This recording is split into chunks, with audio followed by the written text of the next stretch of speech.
السلام علیکم ملګرو. د عمران خان یو ډیره غټه چکاو لګیدا. چاینا د پاکستان حکومت ته او د پاکستان طاقتورو خلکو ته یو ډیر اهم او واضحه پیغام را لېږلی دی او کومو کسانو چې عمران خان ماینس کو نه دا هغوی دپاره ډیر یو واضحه پیغام دی. هغه پیغام څه دی؟ عمران خان جی آی ټي افسران لاجواب کړل. د عمران خان خلاف هیڅ قسمه ثبوت میلو نشو. حکومت د عمران خان نه گرفتارولو فیصله کړې ده.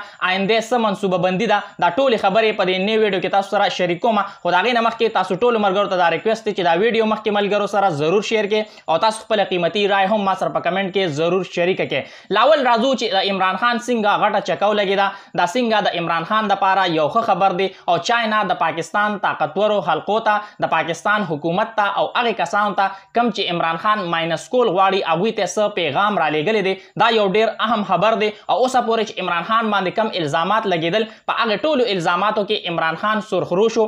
په عمران خان باندې چې کم عرب ممالک سره تعلقات دي د هغې خرابېدو الزام لګېده.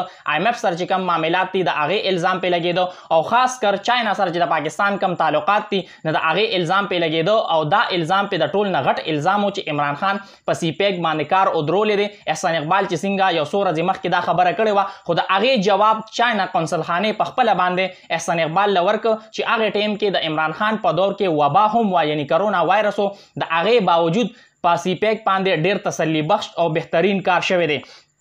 اوس دې ټیم کې یو ډیر اهم خبر مخې ته راغلی دی. دې ټیم کې یو وفد د پاکستان د پارلیمنت یو وفد چاینا کې موجود دی او دا د سینټ قائمه کمیټي برای دفاع چې ده د هغې وفد دی. په دې کې ټول پارلیمنټیرین دي او دې وفد ته چاینا یو ډیر واضحه پیغام جاری کړی دی او دوی ته دا ویلی دي چې موږ به ستاسو هر قسمه مدد کوو. مخکې هم ستاسو مدد کړی، راتلونکي ټیم کې هم موږ ستاسو مدد کوو ځکه چې تاسو زموږ ډیر نږدې دوست ملک یې. خو څه څیزونه داسې دي چې هغه به تاسو هم کوئ او په هغې کې دا دي چې یاره تاسو خپل ملک کې استحکام راولئ. کم چې پکړ دکړ شروع دی، څومره گرفتارۍ شروع دي نه دا ختمې کې او څومره صورتحال دی هغه کنټرول کې، خپل ملک کې سیاسي استحکام راولئ.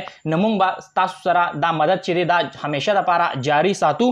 او بل اړخ ته یو څو ورځې مخکې د نن نه تقریبا 2 میاشتې مخکې د چاینا چې کوم وزیر خارجه دی هغه په پاکستان کې د پاکستان په وزارت خارجه کې دا پیغام جاری کړی چې یاره تاسو څومره هم سیاسي سټیک هولډرز دي، سیاسي قوتونه دي، هغه خپل منځ کې کښېنئ او دا معاملات حل کړئ ځکه چې د دې نه یو ښه تاثر نه ځي او چې څوک هم د پاکستان خیرخوا ملکي نو هغه به په دې څیزونو باندې نه خوشحالیږي. بل اړخ ته د عمران خان چې دی هغه جی آی ټي افسران چې دي هغه لاجواب کړل او د عمران خان خلاف هیڅ قسمه ثبوت میلو نشو. دا دعوه چا کړې ده او حکومت ته څه رپورټ جمع کړی دی؟ پرون عمران خان جی آی ټي مخې ته پیش شو.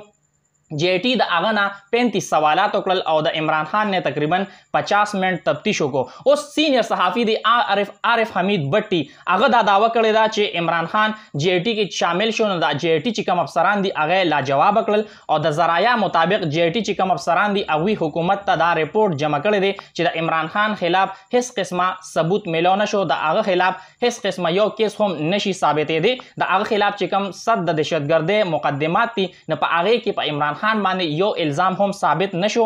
نه لحاظه هغه به د های کورټ نه او د سپریم کورټ نه ډیر باعزت طریقې سره راوځي، یعنی که تاسو هغه گرفتار هم کې هغه به واپس ډیر په اسانه باندې راوځي. نه لحاظه د عمران خان خلاف چې کوم انتقامي کاروایی ده نه هغه دې ودرولی شي او هغه دې ختمه کړی شي. نو اوس په دې رپورټ باندې حکومت چې دی هغه ډیر زیات غوسه دی ځکه چې دا څومره هم هر څه وشو نه دی کې صرف د نون لیگ نقصان شو او نون لیگ چې دی هغه په ځان چې دی په بنده ګلۍ کې داخل کړی دی.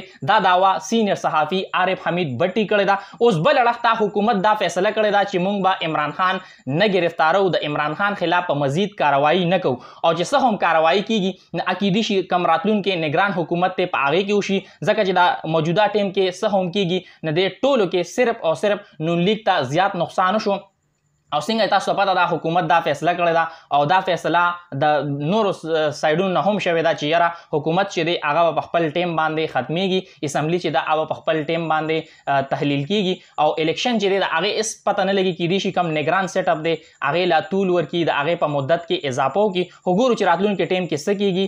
دا اتله فیصله شوې ده چې حکومت چې دی هغه په خپل ټیم باندې ختمیږي خو الیکشن کله دی دا هېڅ چاته پته نه لګي. صحافیان هم دا رپورټ کوي چې یاره کیدی شي کم نگران سیټ اپ دی هغې لا طول ورکړی شي، په هغې کې اضافه وشي. څومره هم اپډیټس وي انشاءالله او په دې پیج باندې تاسو سره شریکوم. دا ویډیو مخکې ملګرو سره ضرور شیر کړئ او تاسو خپله قیمتي رائے هم ما سره په کمنټ کې ضرور شریکه کړئ. د الله په امان.